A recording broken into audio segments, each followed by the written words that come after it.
Hello and welcome back to Riverland Women, the podcast which celebrates the amazing achievements and inspiring stories of women from across South Australia's Riverland and Mallee. I'm Kerrie Lush from the podcast station. I'm a journalist, radio broadcaster and podcast producer and mentor. In this episode of Riverland Women, we meet Jayne Meneghetti from Loxton. When Jayne was pregnant with her second child, she discovered she'd contracted a little-known but very common virus called cytomegalovirus, or CMV. While it rarely causes symptoms for people with healthy immune systems, for pregnant women it can be passed on to the unborn baby. And that's what happened in Jayne's case. Her son Jock was born with a number of conditions which have dramatically affected his health and the family's day-to-day life. This is Jayne and Jock's story. I was born in Loxton, grew up on the family farm out near Allawona with three brothers and my mum and dad. Went to school out there, then did a stint in Adelaide, went to school there, gap year, travelled, uni, met Scott, and then we moved back to Loxton to start a family. So what did you do at uni? I did a double degree in teaching. Where do you teach now? I currently teach at Berry Regional Secondary College. And what areas? I'm actually teaching in the Learning Centre, so I'm teaching the kids with intellectual disabilities.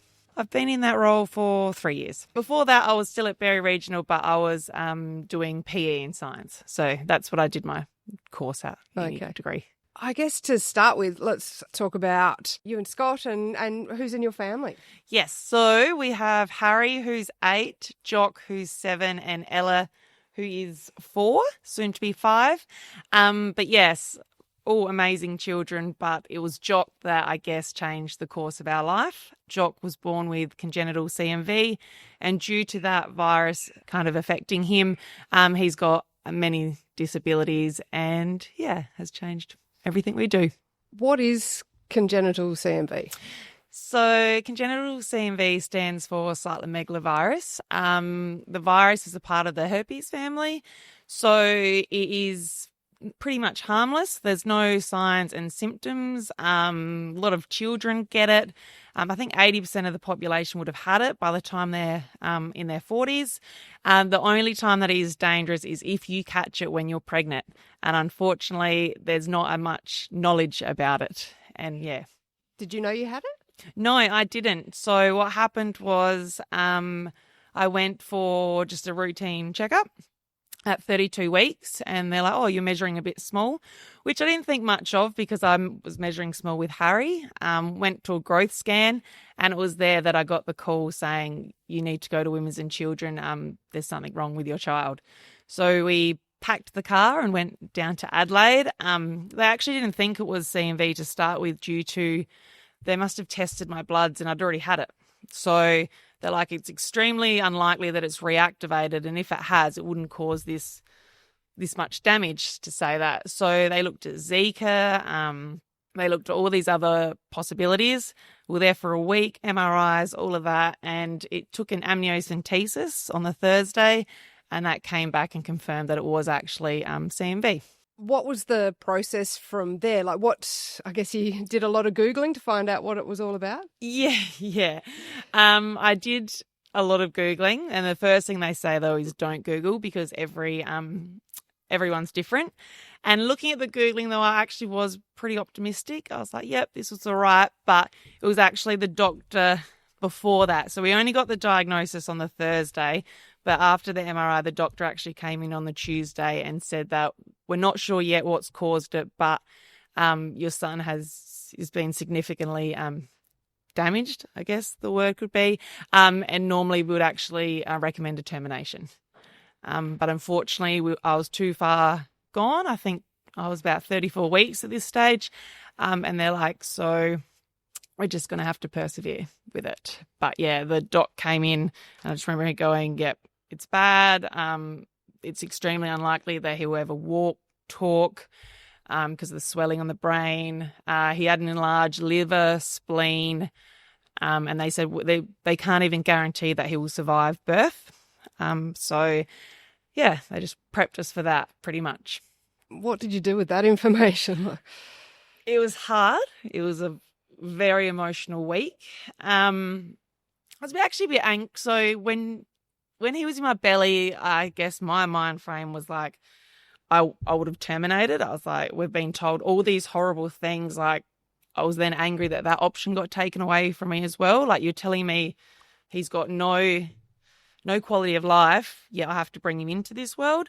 So I was quite grumpy at that, and then hurt. And then they're even like, well, we can get you to sign a do not resuscitate if that's the angle that you want to go. And I remember thinking, yep, like I just want it out. I just kind of felt that it was an alien in my body. But instead they're like, sent me home with 16 tablets to take a day to try and just cancel the CMV, and an induction date. So I went home, and it was a horrendous 2 weeks. You know, you're packing a baby bag, and then I'll just cry because I'm like, am I bringing a baby home? What kind of baby am I bringing home? All those things. And yeah, and obviously, well, not obviously, but no one in my friendship group had gone through this, and I'd never, it was just all new and very hard, and I just didn't feel like I had too many people to talk to or that would understand. There would have been a lot of why me, I guess, why us. Yes. And the hard thing is, so when you're in a hospital for that week, I was finding out all these horrible things. Scott couldn't stay with me. So every night I'd cry myself to sleep, and it would be by ourselves, and he would come back every morning, and then I didn't realise what he was going through, and it was tough. Yeah. Oh, absolutely. So then after at 36 weeks, we went in, and I was like, right, let's just get this done. The night before, they prepped me in the morning. They broke my waters extremely quick, 50 minutes of active labour, and due to Jock's head size being that of 27-week gestation, he came out nice and easy. And thankfully, as soon as I put Jock on my chest, I was like, he's mine. I'm going to fight for him no matter what. I'd been warned that, there's extreme risk of postnatal depression and all these things, especially with a disabled child. But thankfully, as soon as he was on my chest, I was like, he's my boy. And it was just instant love. And then I was so happy that we didn't actually terminate. So that was good. What came next? How long were you in hospital? Oh, so I got to hold Jock for about half an hour, and there was everyone. I reckon I had 20 staff members in the room for all different people. And then he got sent away, and then from there he spent about, I think it was 3 weeks in Skaboo 2, doing all these different tests. He was extremely jaundiced, so he was on all the lights. A midwife even came in just to check him out because she's never seen a jaundiced baby as much. And I was like, we're not a freak show, but okay. After the 3 weeks, we got discharged, but we stayed at Ronald McDonald for a week just to still attend appointments. And then we came home. So it was exactly a month. We spent in Adelaide, and then, got to come home. And how was it when you came home? It was really nice just to be in our own space. He actually was a pretty cruisy newborn. He latched, he did all the right things. Yeah, it was only as he got older and missed milestones that we actually noticed, the difference. But at the start, it was fine, just any newborn, just tiny. And what about as far as like muscle strength and that sort of thing? Yeah, at the start, like I guess newborns only can do so much. So it kind of put me in this sense of, I don't know what the doctors are on about. We've got this. Jock's going to beat the odds. And it was only about, when afterwards the diagnosis came.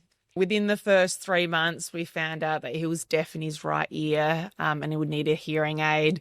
They already knew cerebral palsy, his vision, so he wasn't following. So we've got the diagnosis of CVI, so cortical vision impairment. As that year went on, and it was like blow after blow after blow, and we're just like, the doctors were right. Like, this is actually going to be extremely difficult.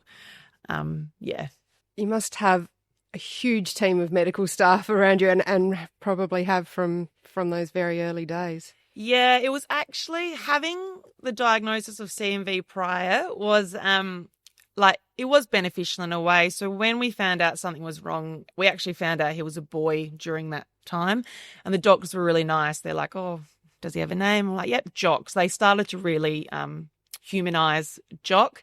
And then when I think Jock was like 2 days old, we actually met the medical team that moving forward would look after him. And we still see them today. So it was really nice. It's a big round table, intimidating, but lovely round table where we met his paediatrician, rehab, ophthalmology, all those who, we still see today, which is nice. Friendly faces now. Have you ever tallied up how many specialists and... I keep an app. I tally each year. So just last year we saw 168 separate appointments, over 30 days spent in Adelaide or different trips to Adelaide. I think that was just last year. But I didn't from the start. This is only the last 3 years that I actually thought to keep a bit of a tally to see just how busy we were. But the early days, I remember doing 2 trips to Adelaide a week. And then also Jock was on this really strong medication called valganciclovir. It was toxic, so you had to gown up every time you changed his nappy.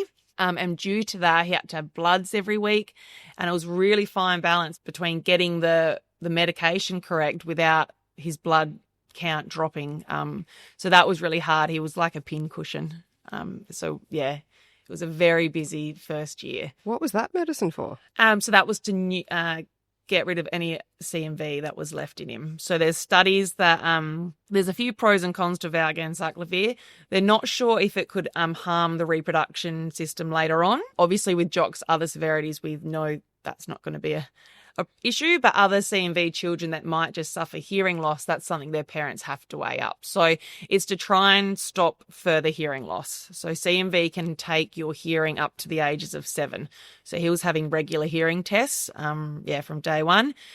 His left ear has shown no change. So he's, perfect left ear, which is fine. So the severity of CMV obviously can vary greatly. Is there any reason why that happens? I guess my uneducated reason, I think, could be due with when the CMV was caught.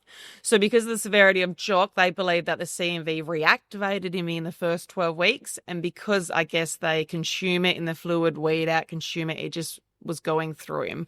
Whereas someone who might catch CMV, say, at 36 weeks, they would probably just induce the child and might not have any issues at all. So, CMV's a whole range. I follow a few other CMV children and, there's different. There's one child who's a bit older than Jock. They have very similar rap sheets, whereas other children, could just have no hearing and other can still walk but might be non-verbal and, it affects the children in different ways.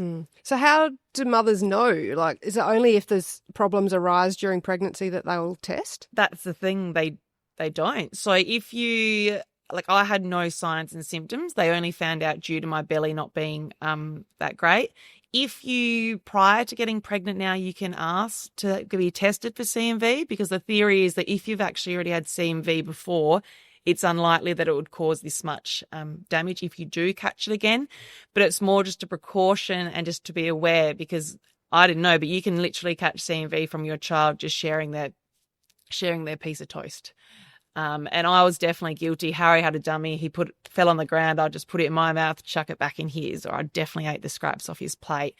But they went back and they looked back in my bloods and they're like, no, you've actually had it before. So I didn't catch it from him, but so it reactivated. But it's just hard for other families because you really don't know what to look for. Well, it sounds like hardly any symptoms in the... No, not in a healthy person either. I've been on CMV groups and a lot of it is just, why didn't I know? Why had I never heard of it?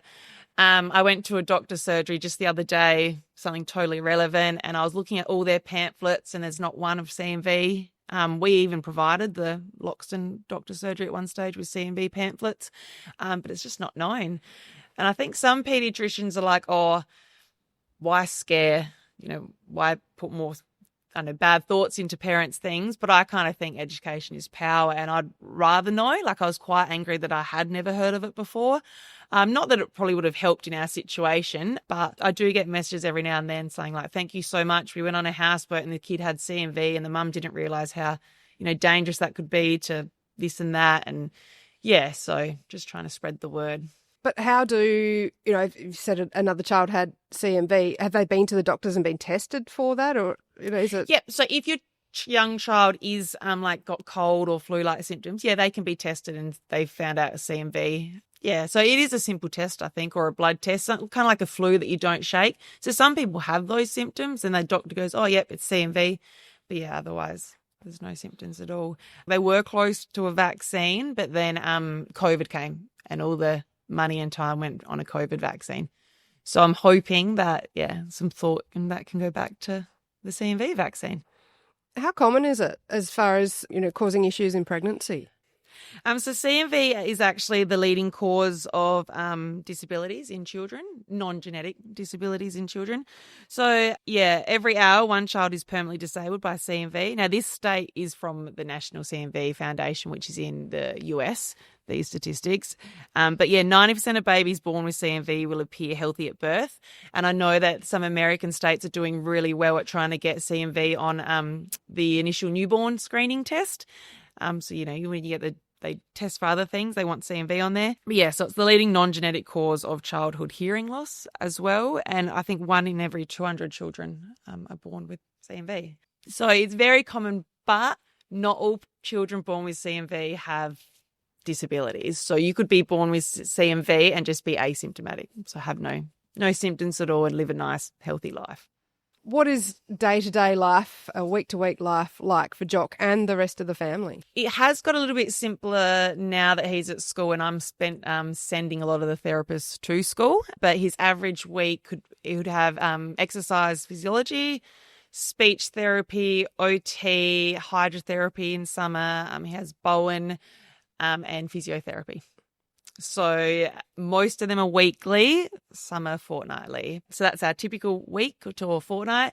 And then you throw in he has to see the rehab clinic in Adelaide and the paediatrician, ophthalmology, hearing.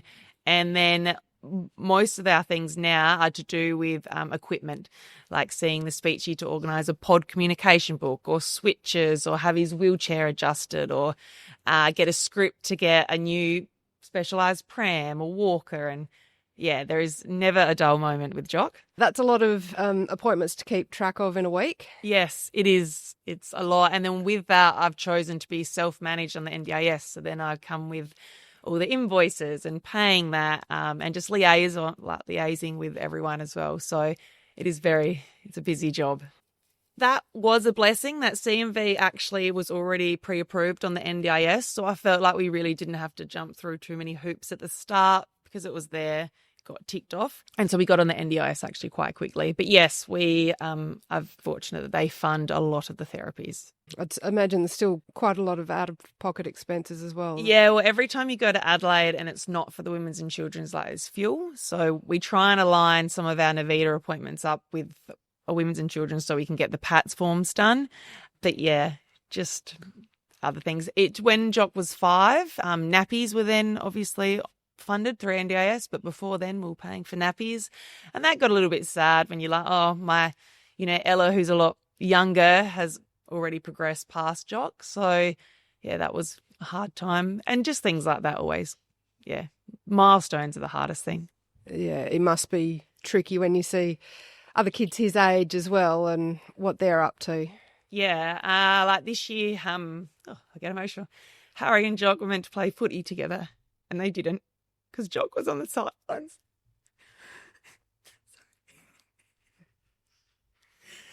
Normally I'm fine.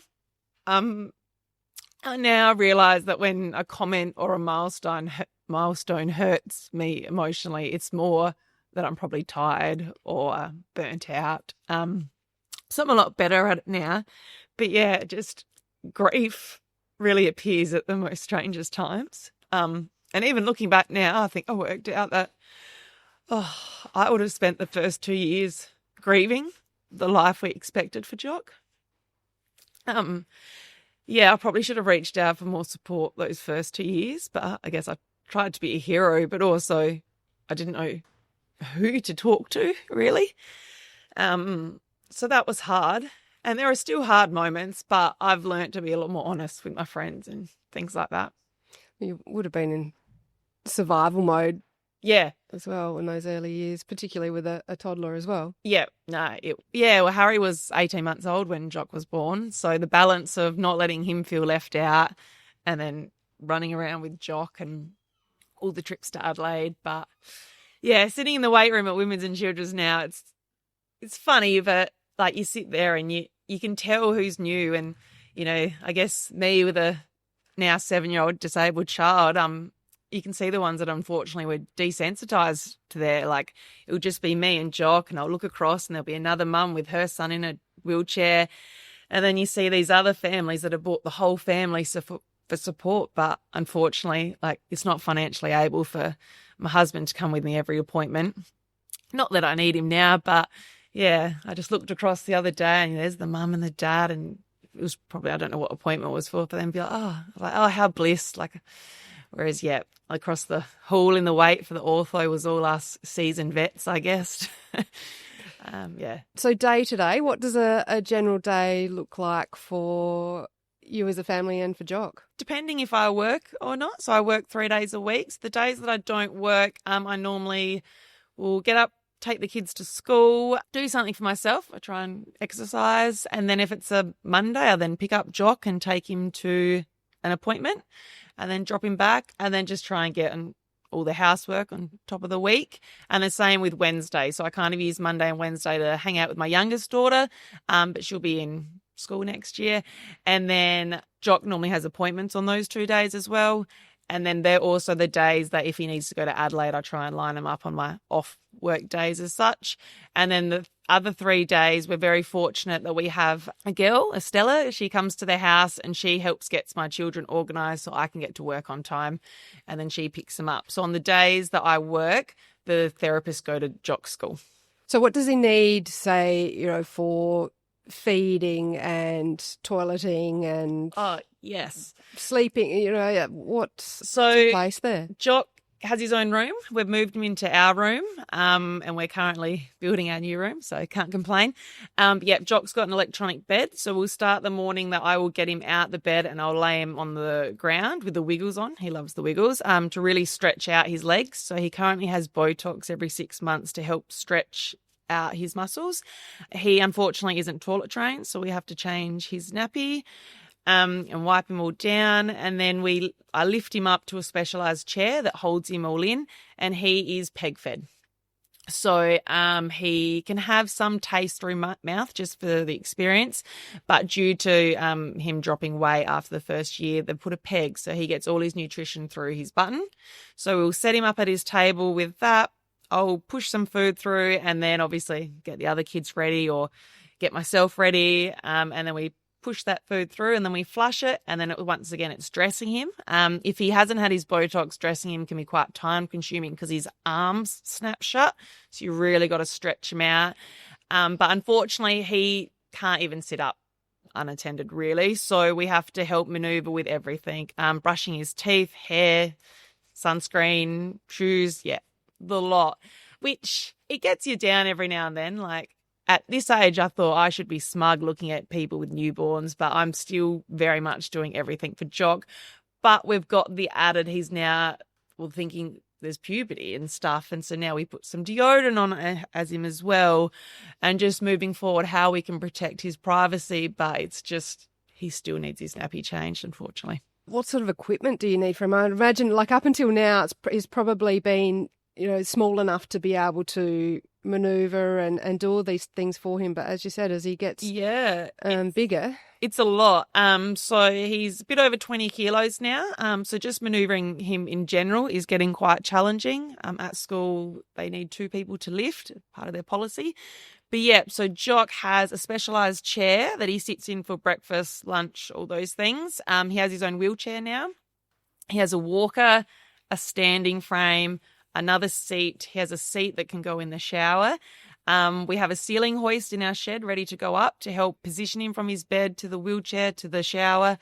He has a specialised pram, and I think that could be it. And we were very fortunate enough that the NDIS actually funded for our car to be modified so that we can just wheel Jock's wheelchair straight in, and that has saved a lot of Not back lifting pain. him into a seat or Yeah, so we were lifting him in and out of the car. Then we're also lifting the wheelchair, which is over 18 kilos, into the back of the vehicle. And just my legs were covered in bruises because it would just hit me or this or that. And we're very grateful that my parents live just down the road and help us with a lot. But it was getting too hard for my mum to actually manoeuvre him by herself. Whereas now with the wheelchair and the car, Harry, my eldest, he actually can load him in and out. Just knows what to do, presses the buttons, wheels him in, wheels him out. So that car has, been a game changer. Up until now, everything's sort of, booster seats and all of that are up to 8 years old, really. Prams, you could probably still get a 20 kilo just into a pram, but now it's that turning point. Yeah, well, I had a great pram that he still fitted in, but his core strength's not even that strong. So he would actually just fall to the side, and then we'd worried about him suffocating against just the edge of the pram. So that's why we had to get one with more clips and that to hold him exactly where we need him to be, so we didn't have to stress about him suffocating in there. How has he adjusted to school? He is loving it. School has been amazing. We've been extremely lucky that Margot, she came to us a few years ago as a private carer. When COVID was around, we were advised to take our children out of childcare, or Jock.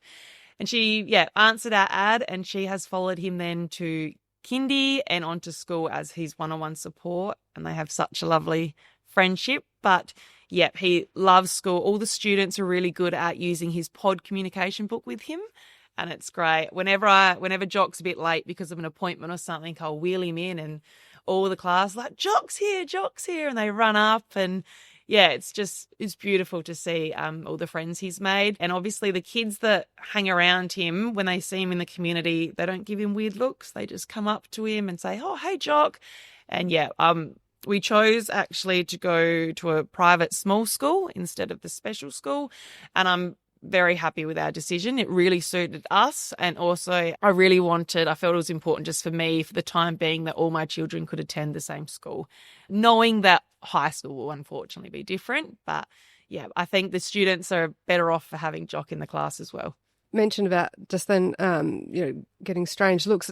Does that happen when you're out and about with Jock? Yeah, it does. Luckily, we're in a small town where everyone actually knows him, or if the kids don't, the parents do. So they're amazing. They're like, "Oh, go up and say hi to Jock," or "You remember Jock from kindy? Go on, go say hello." And it's nice. We've kind of, in the Riverland and like the fundraisers people have done, I feel that a lot of people do know who Jock is. And so there's not as many looks, but obviously when we do go to a different town and they don't know Jock, I guess it's just curiosity. I don't get offended by it or anything. And I actually encourage, if a child is looking at Jock, come up, say hello. I'm more than happy to explain what's happened. I took him to school, like my school, to do a speech. And they're like, "Oh, what happened?" And I just kind of say, "Oh, when he was in my belly, a virus attacked his brain, and unfortunately he can't do the things that you can do." And they respond pretty well to that. And so definitely come up and ask questions if your child is interested. You've just been on a big holiday. Yes. How did that go? It was good. Yeah, we went to the Northern Territory for 4 weeks with 3 other families, and it was really nice to go. Challenging, obviously, the accessibility. Before we went, I actually bought this carrier that could hold Jock's weight. And shout out to Scott, who did all the carrying. We were very ambitious. We were doing hiking into gorges and things like that other people were like, "No, we're not even doing that, and we're fit and healthy." We knew what we're getting ourselves into because we'd actually been 4 years earlier when Jock was an easy 9 kilos to carry.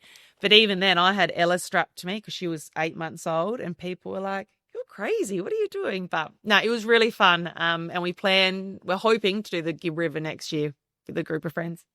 How important is it to try and still do those things, those family holidays, even if they are a bit tricky at the time? Extremely important, especially because we just know it's going to get harder the bigger he gets. Sometimes we have our negative moments, but luckily when Scott's a bit down about it, I then perk up, say, we'll be fine. Or when I'm down, he'll be like, "Oh, we'll be right." So that's why we want to do, Gibb River, was it next year? No, the year after, sorry, we're aiming for, just to do it because there will come a time where we won't be able to lift Jock as easy. And we do know it will be harder to do that. You said about some surgery coming up. What's ahead for Jock? Yes, so Jock is having pretty much major hip surgery. What they're doing is they're going to cut into his femurs to reshape it so that they lock the hip into place kind of thing. And then they're going to reshape the pelvic girdle on one side and then cut into a bit of a muscle. So, yeah, it's going to be pretty confronting. And it's really hard because Jock, I guess he's non-speaking and we don't know how much he can comprehend that we say. We're trying to tell him about this surgery with his pod booklet and things, but we're just not sure how much he'll actually understand. And then going through it, obviously all the doctors are like, oh, how will we know if he's in pain? But realistically, he'll just cry. Is this surgery because of his lack of mobility? Is that? Yeah. Yes. They have explained it to me in more depth. But yeah, due to his cerebral palsy that he has, and his lack of mobility. So I guess as typical people, we really take for granted, when we crawl, it actually puts things in motion. We crawl, we walk, we stand, and that really helps our body be, how it should be. But because Jock can't do all those things, like he can't even sit, then that's when the muscles don't stretch the right thing, the joints don't go in the right place and things like that. So unfortunately this won't be his only surgery. As he grows, it's extremely likely that he'll have to get this hip surgery done again later on in life. So 2 years ago he had his right adductor sliced and lengthened, and that was a 6-week brace as well. And I saw the surgeon after the 6 weeks and she's like, I'd love to say I'm not going to see you again, but I'm probably going to see you again in the next few years. And yep, like clockwork, he went for his 6-monthly hip x-ray, and then 2 weeks later, rehab rang and said, we're going to have to meet with ortho, we're sorry. And yeah, that was upsetting, but we're here now. We've talked a lot about the things Jock has to deal with and his disabilities, but what about Jock as a kid, as a person? He's actually a really chilled boy. He has the most infectious giggle. He always laughs at the most inappropriate times, which makes you laugh even harder. So whenever Harry and Ella are getting told off, Jock just laughs. I can't take him to funerals. He's gone to 3 funerals now and I've had to remove him because he just laughs. When everyone's quiet, he will just cack himself up. Apparently from Margot and the school, it is a Catholic school, so they go into the church every now and then, and Jock, I've often pulled up ready for an appointment and Jock might be sitting outside because he's laughed too much. But yeah, so he's got a good sense of humour, really happy, and just likes being around people and, loves the wiggles. I guess a lot of the time, is it just day by day and, well, with the added appointments in there as well? Yeah, day by day. At the start, I just don't really want to look too far ahead because it can get quite emotional and depressing. So we just literally take it day by day. Normally something new gets thrown our way. So I just thought, it's better to just hit it when it comes to it and not to overthink too many things. That has bit me in the bum every now and then when it comes to like NDIS equipment and things like that. So a few years ago, when I was new to it all, I was like, we'll just get it when we're ready, not knowing the process can actually be 6 months. So now I'm better at that. So I do think, what do I need next year? What would you like people to know about CMV and what are you doing to try and promote awareness of it? I used to be a lot better at it. A few years ago, we did beanies. The Loxton Footy Club did its charity round about CMV, which was really good. Riverland Medical Health do in June, it's CMV Awareness Month, and they put up a display and everything. I've gone a bit quiet the last few years because it's more just survival mode of getting Jock through. But just follow the CMV pages. If I post anything about CMV and you see it on socials, just share it. Start the conversation. It'd be really good to see every doctor's practice have CMV brochures, which I probably could put on my to-do list to get some and restock up the Riverland. But yeah, just have that conversation about it. I think the more people that know, the better. And do not be afraid to go to your GP prior to falling pregnant and getting tested for CMV as well. I know some friends since Jock they have, and a lot assume because they've worked in childcare they probably had it, but no. They're like, oh, no, we don't. Just keeping it in the back of your mind. Not to worry, but just to keep it there, just in case. Jayne, thank you so much for having a chat to me and telling me about your story and Jock's story. Oh, cool. Thank you so much for having me. That was Jayne Meneghetti from Loxton. Thanks for listening to Riverland Women. I'd love it if you could share the episode to help more people find the podcast. You can also follow Riverland Women and my business, The Podcast Station, on Facebook or Instagram, or check out my website at thepodcaststation.com.au.